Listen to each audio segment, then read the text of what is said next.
Welcome to the season 2 of the Impossible to Possible Parenting. Parenting is a never-ending journey, and I know as I speak from experience. I am excited that as we move ahead with our podcast, we will also be sharing this via video podcast as well as on our new YouTube channel. So parents, you have a variety of options to listen or watch us on our podcast or on YouTube, whatever is your fancy. Stay tuned in through the season as we have very interesting talks with parents to hear from them about their journey as a parent.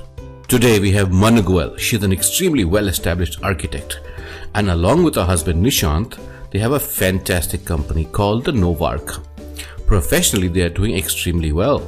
But what is interesting is how both have worked proactively through their professional careers along with raising their 2 children. It's going to be super exciting to listen to what Manu has to share. I am sure it will give you a lot to think about from your own perspective as a parent. So sit back, relax, and enjoy the video. Alright, hi Manu, welcome on board and thank you for joining me today. As you know that we have a podcast called Impossible to Possible Parenting, and we know that you're a parent of 2 young adolescent kids yourself, and I'm sure you've been an adolescent at some point in time in life, and we've all been there. So I just want to take it very easy with you and just chill and talk about our experiences, especially at this point. You're my guest, you're going to be sharing about your experiences, and we'll just take it from there and learn from what you have to share and try to assimilate information for other parents on this issue about how we are dealing with adolescents, especially in today's time and age. So let me start with you introducing yourself, Manu. Let us hear about your story as in the last 18-20 years that you have professionally grown in your field of work and simultaneously been a parent. So 2004 is when we got married and we moved to Delhi. And interestingly, we had done these 2 things together. We were trying to set up our practice as well as having the journey of being a parent. And it was a conscious decision to have children earlier in life because you see, both me and my husband are batchmates. So, and professionally also we're very much at an equal level. So we'd consciously done this, that we didn't want any of us to take a career setback to raise kids separately. So we wanted it to be a journey together of building the organization as well as building our family together. And this is also, mind you, when we had set up in Delhi, we actually didn't have very many, we didn't have an office, we didn't have a home or anything. So these were very interesting years, but I would say maybe tough looking at it now, but at that time it didn't feel tough at all. So we both decided to be the mother and the father for the children interchangeably. So our kids happened, and our kids are now 14 and 17 years of age. And it's a journey where we've navigated the ups and downs as well as the beauties of being a parent together. I think the most striking part, probably if I see as a couple and as parents, has been that we've never really much differentiated between the roles of mother and father in a very, very strict sense, because we're both working and we both raising our children together. Another thing that we did was we decided to keep the home and office at the same place, like in the same premise. And that was basically because I was not very comfortable with the idea of leaving my children elsewhere. Even if I had, of course, you need to have a very good support system in cities, and especially if you're working. So that's in a nutshell what it is. Mm-hmm. Wow. Yeah, I think Jamani ka Josh is very strong. That's true. When you have a lot of power in your young life and you say, I can do it. Yeah, I think you never look at them as limitations. You just say, at that age, you are very powerful. And I think when you mentioned about starting your journey and not feeling the pressure of the whole journey, I think today, do you still feel the pressure now, or do you feel now you have actually overcome that pressure, if you want to call it pressure? I think me and my husband, we never had the pressure of raising the children. And I think at every stage, just like pretty much all parents, we have had challenges of dealing with, their babies, then, trying to feed them the right thing, trying to be there as a parent, even when you're in in your absence. When you're not there, you still want to be there for your children, and you want to make it a very emotionally secure process for your children. So there is that parent's guilt also when you shut the door for work every day, right? And then the kid is probably howling when they are having separation anxiety. So all those things are, of course, part of any parent's journey. True. And but I don't think we ever looked at it as a pressure, because I think we were never in doubt of what we are doing is right or wrong. I think that's what gives you that sort of sense of calm that yes, this is how it has to be done. And of course, I think family and friends and everybody's advice comes in as a good word, and it helps you. So I don't think I've ever felt pressurized. And now my kids are teens, and 17 is a pretty advanced teen. So from early teens, pre-teens to early teens to the proper teenage, those challenges have also been there. But I think pressure, no, not at all. Never. Yeah, interesting as you mentioned, because a lot of people find it hard to know when to stop with their work, for example. When you mentioned about having a place where you have a home close to your office or within your office environment, did you ever feel that your work was demanding too much of you, and did you ever feel guilty that, I'm just taking too much time for my work and not for enough time for my kids? Did you ever feel like that? No. What I would say is, see, I'm an architect, right? So the kind of arrangements that we had, in those years, we would do everything by ourselves, which means that probably going to the sites, driving, going and doing every bit for the kids. Everything was, and online shopping was not there. Those support systems were not how it is now, that you can just click a button and things are being sent to your home. So I think it was more like when the days were busy, the kids would just come after work. And another thing that I'd like to share is I never had a full-time help, never ever. And that has been a very conscious decision. I always wanted someone to take care of my kids when I'm away at work. So I would say 2-3 things. One, I have been very, very particular about my work hours, which means that just having home and office together in the same proximity doesn't mean that you're going to just take a couple of hours off, go and lie down, or you're going to, so don't do things which are off your schedule. When it's work time, it's work time. So in the beginning, when my daughter was a baby, a few months old, I would carry her in the basket and I would take her with me and put her on the table. Wow. No, I'm not kidding. Wow. And I would put her on the table. And of course, I think, you see, clients are not really, they are also human, right? Yeah. And they've seen you through the journey of your pregnancy. So they understand, and they are in fact happy to meet the baby. Wow. So you're working on the computer on one side, and then I'm rocking her on the other hand. I am not kidding. This is what it was. Amazing. And one day there was this funny incident. I was having a discussion with a client, and then suddenly there was this boom, boom, boom. She had pooped. Big. Like, excuse me. So I think that was the very, very beginning. And then I was lucky enough to get very good support help. And they've been there with me for the past 16 years. Wow, that's great. So I think that was a very big support. And that really helped me with the second one, because I didn't have to do any discussions again. It was just the way it is. And as the kids grew up, it was more like the kids would just walk in the evenings, especially after the maids left. So they would just come, they would do some coloring, play with some materials, or they would just hang around in the office while if I am working late hours. Or if either of us is away on a site, the kids would just come to the office and just hang around. So I think it was more like the environment was made conducive so that the kids can be comfortable at home or in the office, off the office hours, of course. And then slowly, I think they grew up from that phase. Now they are very, they don't want to just walk into the office. And of course, they're much grown up now. They can be on their own at any times. So this is how we've kind of managed. Amazing. Yeah. So tell me, you seem to be very progressive as a parent, both you and your husband. But tell me about your experience in your adolescence. How did you? I mean, you've obviously grown up in a generation that really wasn't so exposed, as our parents were not so exposed and not so liberal-minded, as I would put it, as you as a parent are today. That's true. So, did that teach you a lot about how not to do things, or do you think that your parents were wrong in what they did? What did you feel as an adolescent yourself? Very interesting question. So, See, I belong to a very conservative family. And I lost my mom when I was 21. So it was a stage where a large part of my childhood was when both my parents were there, right? And my mother was a homemaker and my father's a businessman. But my dad is a very, very strict father. And he's always had a very strong presence in our life.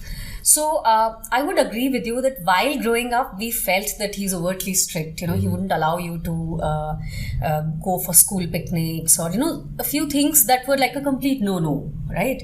But at the same time, I think what I realized later is he is actually a very progressive person mentally, because despite being from such a small town, the town that I belong to, actually there were no English schools after class 5. So he never questioned that. He was like, okay, we'll send you out to study further. So he always wanted all his children to get a very good education and not really get distracted by, so by anything which is like, being in relationships or shopping or indulging on frivolous things in life.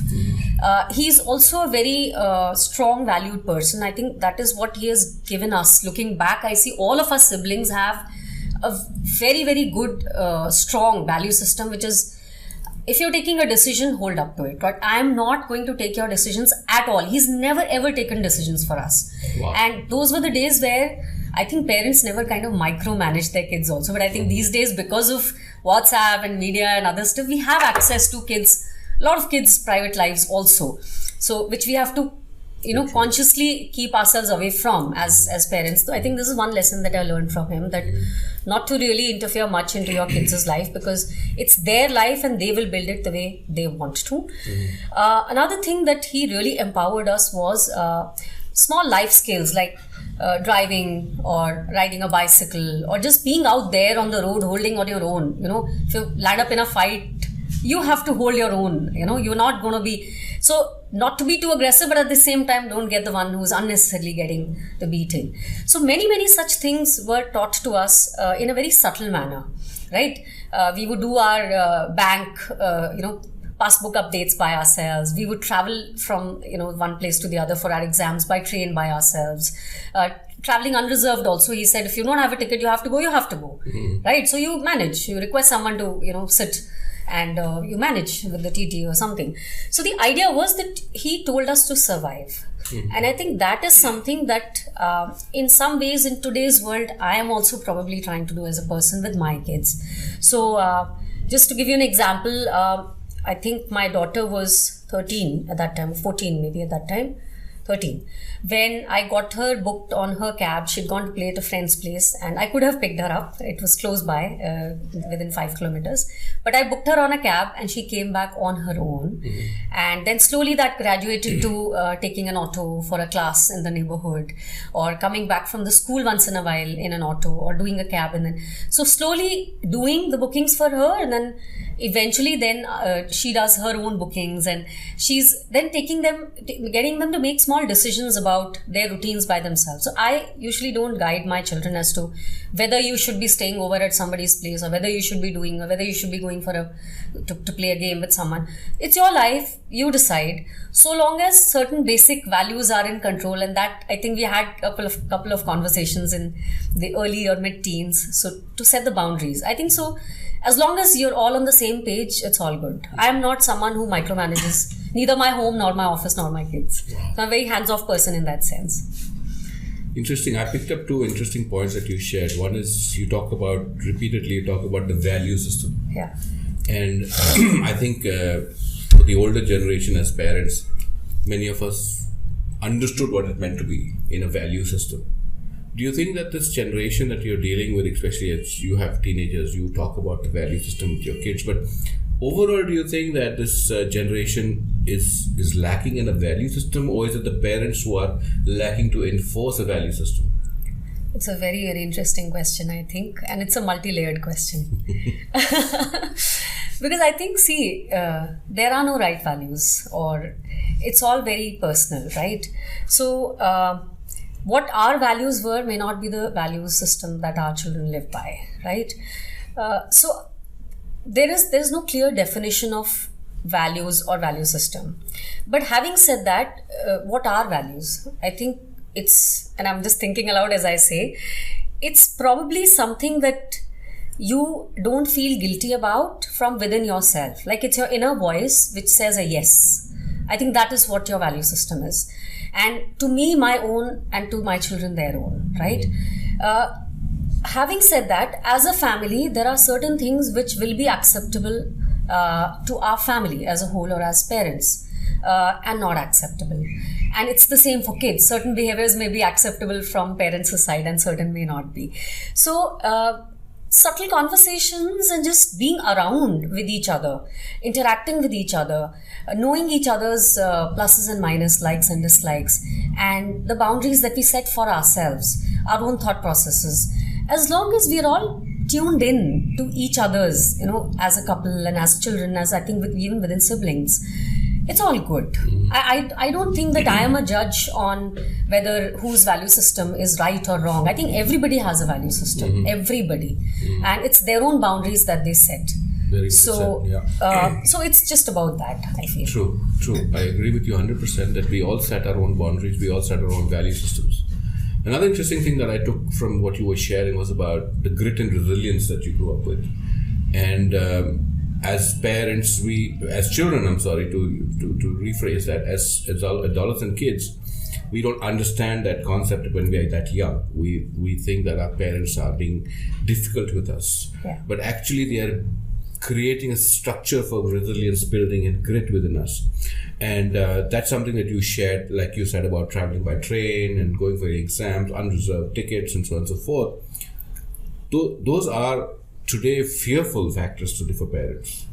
Do you think that we are now unable to, or we are falling short of being able to develop grit and resilience within our children?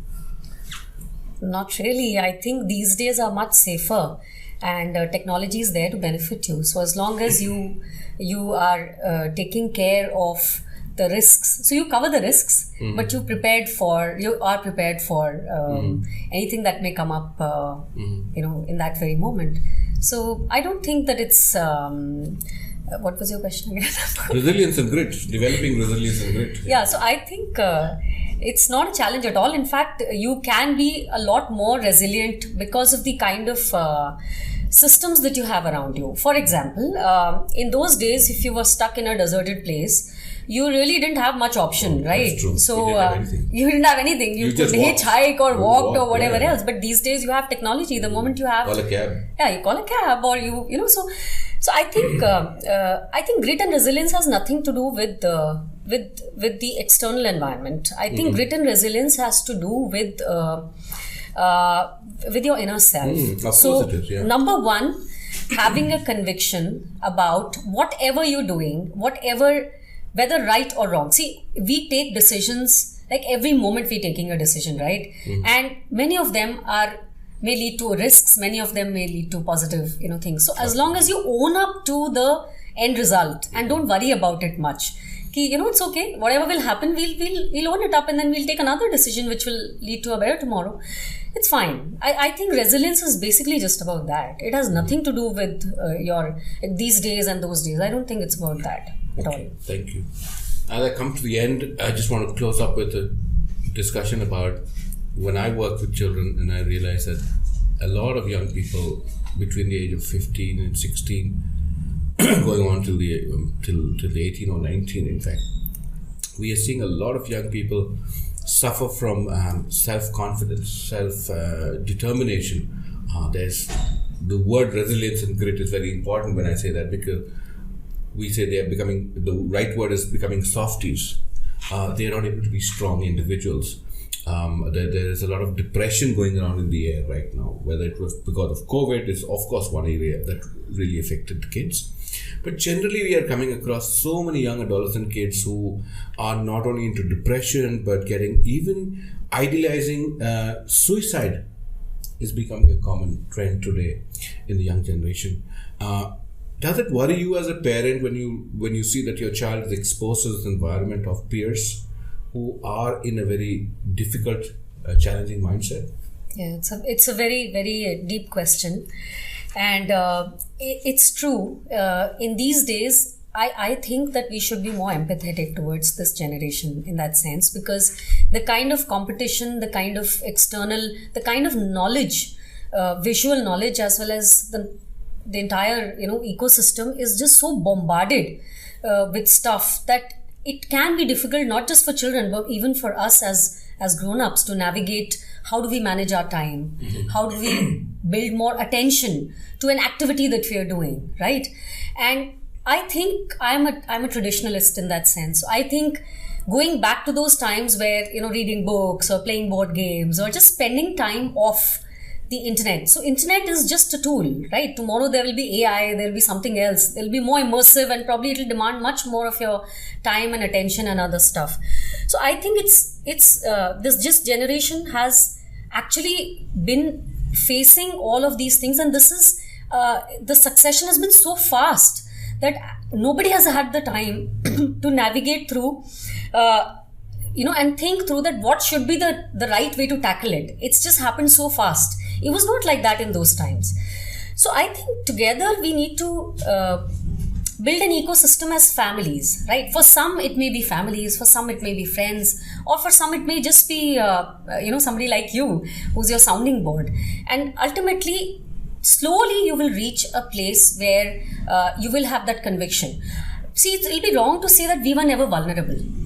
Right? If you're assuming that we never felt that our parents were strict with us, or we never felt the peer pressure, or we never felt vulnerable, it was not like that. I think we had our own demons, right? True. And go back to your childhood, ask anyone in their 40s, and they will talk about the kind of challenges that you had to face in those days. True. So there was the romanticism. Yes, now you're looking at romanticism in a lot better picture, different perspective. But I think just have faith and let them live their lives, and they're all good. I don't think that this generation is any different as a human. They are still human, and the basic human values of love, empathy, support, care, self-belief, the fact that somebody is there for me, your parents or your friends or family or whoever, is still very much relevant. Happiness is still the same, right? It's not changed its own personality. Right. Yeah. Very interesting. I mean, I just want to close with what you shared here about happiness and self-worth, self-empathy. These are all very positive strengths that we talk about. By empathy, I meant not self-empathy, but empathy for others. Well, So very important, I mean, empathy leads to gratitude. Gratitude leads to value. Precisely. Again, it's the same thing, And I think when we talk about human strengths, it's a very core human strengths. And that's something that I keep questioning parents, especially. Are you fighting the battle? Sometimes you find parents are extremely caught up in this cycle of life, and when I get young people come up to me, I do get to deal with those issues where I find that parents are more the cause of the challenge than the child is the cause of the problem. Can be. So I just want to close with just asking you, what would you like to tell parents today, as especially a young parent yourself? Just advice you want to tell a parent? Just be there. Just be there. Just be there for your child. I think that's... Just be around. I mean, you don't have to poke them the whole time. You don't want to micromanage them. You don't want to check their WhatsApp. But just be within the arm's reach.